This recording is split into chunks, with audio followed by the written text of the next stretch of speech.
Les podcasts du Figaro.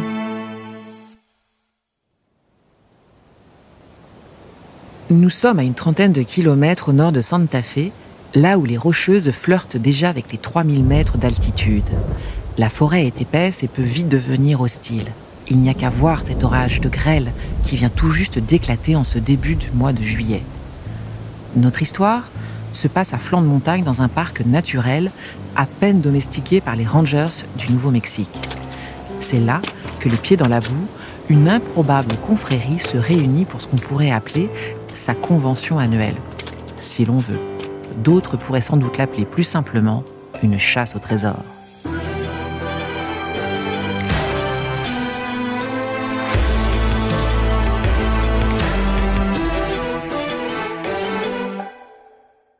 Bonjour, je suis Anne-Emmanuelle Isaac et bienvenue dans les récits du Figaro. Parce qu'elle nous plonge dans les mystères de l'histoire, les grandes chasses au trésor fascinent. Qu'il s'agisse de trains enfouis dans les entrailles de la Terre ou de bateaux engloutis par les océans, ces traques ont souvent des enjeux importants, des enjeux de mémoire, des enjeux financiers. Elles nourrissent aussi la passion des aventuriers, mais parfois celle des États.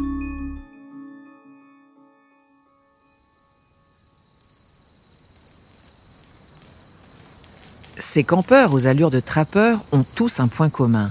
Ils sont venus pour Forrest Fenn. On devrait dire à cause de lui. Ils ont aussi le goût de la nature sauvage, de la vie au grand air. Mais surtout, leur quête se résume à une seule et même forme, celle d'un coffre-fort médiéval de 25 cm de côté. Saphir, rubis, émeraude, diamants bruts, pièces d'or, pépites aussi grosses que des œufs de poule, bijoux et objets d'art amérindiens, voilà les merveilles que ce coffre est censé abriter. Le tout pèserait une vingtaine de kilos et aurait une valeur d'au moins $1 million. Et encore, il serait peut-être plus juste de dire 3 à 5 millions aujourd'hui, car c'est bien connu, les trésors se bonifient avec le temps. La particularité de ce trésor est qu'il a été volontairement caché par son propriétaire. C'était en 2010, quelque part dans ces montagnes. Et c'est ça qui a déclenché un phénomène comme on en a rarement vu. Des milliers de chasseurs de trésors se sont rués sur toute la chaîne des Rocheuses à la recherche du coffre de Forrest Fenn. Le plus souvent, c'est l'appât du gain qui les a motivés. Mais avec le temps, les plus fervents sont devenus des sortes de disciples. Leur réunion rituelle sur les contreforts de Santa Fe porte un nom. On l'appelle Fenn Boré, en référence au jamboree. Vous savez, ces réunions de scouts que le fondateur du scoutisme, Robert Baden-Powell, avait imaginées. Pour la première édition en 2014, il n'était qu'une dizaine. Mais 5 ans plus tard, lorsque Forrest pense se rendre à une simple soirée hot dog, ils sont 5 fois plus nombreux, à l'applaudir, à plaisanter avec lui, à lui offrir des cadeaux. Forrest Fenn a presque 89 ans à ce moment-là, mais il se tient toujours bien droit sous son chapeau de cow-boy. Sa poignée de main est toujours ferme et son appétit solide. Devenu sourd, il porte un appareil et parle peu. Mais c'est peut-être par déformation professionnelle, car il sait que chacune de ses paroles risque d'être interprétée comme un indice pour découvrir son trésor. Au soir de sa vie, Forrest Fenn est auréolé d'une légende à la Indiana Jones. Pilote de chasse pendant la guerre du Vietnam, il a effectué 328 missions en 348 jours et il a été abattu 2 fois, ce dont témoigne une médaille, la Silver Star. C'est en attendant les secours dans la jungle du Laos qu'il aurait décidé de son avenir. Il se serait dit à ce moment-là: il était hors de question que je finisse en costume-cravate. Je me suis dit que Santa Fe me conviendrait bien. Santa Fe est la capitale du Nouveau-Mexique et c'est un des rares exemples où la culture des Indiens domine celle des cow-boys. Forrest s'y installe en 1972. C'est un collectionneur dans l'âme, passionné par les peuples autochtones et la conquête de l'Ouest. Il ouvre une galerie d'art et d'antiquités qui va vite prospérer. Ses clients s'appellent Jackie Onassis, Robert Redford ou encore Steven Spielberg. Il fait monter la cote de peintres du Far West comme Joseph Henry Sharp. Et dans les années 80, ses activités d'expert et de marchand d'art lui rapportent plus de $6 millions par an. Il va alors acheter le Pueblo San Lázaro. Ce sont des ruines, vieilles de 4 siècles au sud de Santa Fe. et Forrest va les fouiller méthodiquement pour étoffer son inventaire. Il aura droit d'ailleurs à une visite du FBI qui le soupçonne de pillage, mais il ne sera jamais poursuivi. La maison de Forrest Fenn ressemble à un musée d'art indien. Elle regorge de sel, de poteries, de poupées et de coiffes de plumes. Il dit même qu'il possède le calumet de la paix du grand chef Sioux, Sitting Bull. Il le jure, il est authentique. Les murs de son bureau sont couverts de livres rares, du sol au plafond. Lui-même en a écrit 12. Parmi eux, on compte 9 monographies de peintres et une autobiographie en 3 volumes qu'il a éditée à compte d'auteur. C'est dans l'avant-dernier opus du récit de sa vie, qui s'intitule The Thrill of Chase, le frisson de la quête en anglais, que se trouve le poème qui a tout déclenché. Celui-ci renferme 9 clés à déchiffrer qui doivent permettre de trouver le trésor. En 1988, Forrest apprend qu'il est atteint d'un cancer du rein. Il croit sa fin proche. Il décide alors de placer dans un coffre ses biens les plus précieux. Son plan ? Emporter son trésor dans la montagne, s'allonger sous un pin et attendre la mort. Mais Forrest Fenn survit. Pendant 22 ans, le coffre, lui, reste dans la chambre forte de l'antiquaire. Des témoins, dont fait partie l'écrivain Douglas Preston, affirment l'avoir vu. Il se porte même garant de son contenu et de la véracité de toute l'histoire de Fenn. L'idée reprend Forrest en 2010, il a alors 80 ans. Et il la met cette fois à exécution avec ce poème. Serait-ce un coup marketing pour la sortie de son livre ? C'est peu probable, car il n'en a imprimé que 1000 exemplaires qui ont très vite été vendus. D'ailleurs, aujourd'hui, l'objet est devenu si rare, si convoité, qu'il s'arrache à prix d'or sur Internet. C'est donc avec ce poème crypté en 6 quatrains qu'a commencé cette chasse au trésor. En voici quelques lignes. Commencez là où finissent les eaux chaudes et poussez jusqu'au canyon plus bas. Pas très loin, mais trop loin pour la marche, laissez en contrebas la maison de Brown. Il n'y aura pas à ramer à contre-courant, juste de lourds fardeaux et de hautes eaux. Iron Williams est tombé par hasard sur cette énigme en 2014. Ce Virginien de 50 ans travaille pour l'armée dans un entrepôt de munitions. Il n'a jamais cessé depuis de déchiffrer les indices de Fenn. Il raconte d'ailleurs qu'il y a d'abord passé 6 heures par jour en dehors de son travail. Devenant, entre guillemets, un peu plus raisonnable, il n'y a consacré ensuite que 8 heures chaque semaine. Il en est à sa 6e expédition pour un investissement qu'il évalue à plus de $12,000. Mary Vegans, elle, se consacre à plein temps à cette incroyable chasse au trésor. À 67 ans, elle a vendu 2 maisons pour financer ses recherches.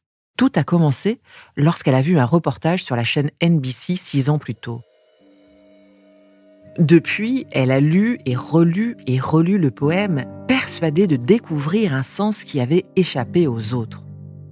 Elle sait que Forrest Fenn a plus d'un tour dans son sac. « No place for the meek », dit le poème. Une formule qui se traduirait par « un endroit qui n'est pas fait pour les faibles ». Et cela l'a mise sur la piste de Joseph Meek. Ce pionnier aurait croisé la route de Kit Carson, un célèbre frontiersman installé au nord du Nouveau-Mexique. Ce qui conduit Mary à cette hypothèse, c'est sous la maison de Carson que le trésor devrait forcément se trouver. Quant à la mention dans le poème des eaux chaudes, elle a mis des milliers d'autres sur la piste de Yellowstone, connue pour ses sources et ses geysers. La maison de Brown, elle, a été comprise comme le Browns Canyon au Colorado, ou encore comme le repère d'un ours brun dans la montagne. Forrest estime que plus de 300 000 personnes se sont intéressées à son jeu de piste. Chaque jour, il reçoit une centaine de courriels à ce sujet. Mais plus le temps passe, plus certains ont recours à des tactiques extrêmes, voire douteuses. Un trappeur a brandi son arme sur le collectionneur. Un autre a menacé sa petite fille, persuadé que c'était elle, le trésor. À ce jour, la traque du coffre de Fenn a fait 4 morts. 1 en 2016, 3 en 2017. Parmi lesquels, un homme qui tombe d'une falaise, un autre qui s'est noyé et un qui s'est perdu dans la montagne. En 2017, les autorités du Nouveau-Mexique ont demandé à Forrest d'arrêter les frais. Lui-même se disait éprouvé par ses victimes. Mais il s'est simplement contenté de fournir de nouveaux indices pour limiter la casse. Le trésor n'est pas enterré, il n'est pas sous l'eau, il n'est pas dans une mine, pas non plus en haut d'une falaise ou au bord d'un précipice. Il se trouve entre 1500 et 3000 mètres d'altitude, entre Santa Fe et la frontière canadienne. Mais il n'est ni dans l'Idaho, ni dans le Utah. Ce qui laisse tout de même l'immensité de 4 États. Le Nouveau-Mexique, le Colorado, le Wyoming et le Montana, soit plus de 1 million de kilomètres carrés. Et voilà que Forrest attise la curiosité en rappelant son exploit. Il a porté tout seul le coffre et son contenu en 2 voyages depuis sa voiture, et tout ça à 80 ans. Bref, selon lui, cette chasse est censée être fun. Pour autant, la motivation du millionnaire reste obscure. Il prétend avoir voulu donner de l'espoir aux gens à l'époque où la crise financière et immobilière sévissait. De même qu'il voulait, je cite, « les encourager à sortir de chez eux pour aller au contact de la nature ». C'est prendre un peu à la légère le tribut que paient tous ceux que cette quête obsède, au point de tout lui sacrifier et d'affronter parfois de réels dangers. Serait-ce de l'indifférence de la part de Forrest Fenn, de la vanité ou encore de la manipulation ? À cela, il répond « Je suis un excentrique et j'en suis fier. Je ne veux pas prendre la même sortie que tout le monde. » Chaque participant du Funboré est convaincu d'être tout près de percer le mystère. Mary Weigand se présente comme la découvreuse, tandis qu'Iron Williams l'annonce dès à présent. Si vous apprenez que le trésor a été trouvé aux alentours du 10 août, vous saurez que c'est moi. Il dit même avoir déjà écrit ses mémoires en prévision du grand jour. Tous affirment aussi qu'il ne convoite pas ces richesses. Iron dit qu'il les donnera aux musées nationaux, tandis que Mary assure qu'elle rapportera d'abord le trésor à Forrest pour savoir quoi en faire. Et Jamie Jordan, la co-organisatrice du Funboré, promet quant à elle de le cacher à nouveau pour continuer la chasse. À croire que pour eux, le vrai trophée serait de briller aux yeux de ce diable d'homme qu'est Forrest Fenn. Le trésor a été retrouvé le 6 juin 2020 et voici comment le millionnaire l'a annoncé sur son blog. Le trésor n'a pas bougé de l'endroit où je l'ai caché il y a 11 ans. Je ne connais pas la personne qui l'a trouvé, mais le poème de mon livre l'a conduit à l'endroit précis.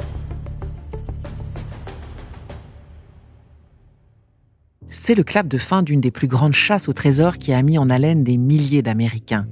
Le regagnant, qui dans un premier temps a voulu rester anonyme, s'appelle Jack Streff. Il a 32 ans, c'est un ancien étudiant en médecine. Il a refusé de révéler l'endroit exact où se trouvait le trésor. Forrest, quant à lui, est décédé 3 mois plus tard d'un arrêt cardiaque.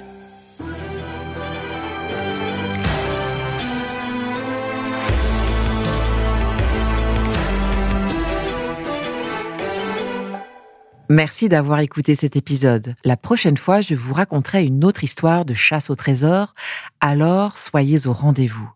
Vous pouvez vous abonner sur toutes les plateformes de podcast, nous laisser des commentaires, des étoiles et partager cet épisode avec vos amis. Vous pouvez également nous suivre sur le site du Figaro.fr et sur nos réseaux sociaux. L'histoire de la ruée sur la piste d'un mystérieux coffre rempli de joyaux dans les Rocheuses est à l'origine d'un article écrit par Philippe Gély dans le Figaro du 20 août 2019. Il a été adapté et raconté par Anne-Emmanuelle Isaac et enregistré par Ben Daly. Les podcasts du Figaro.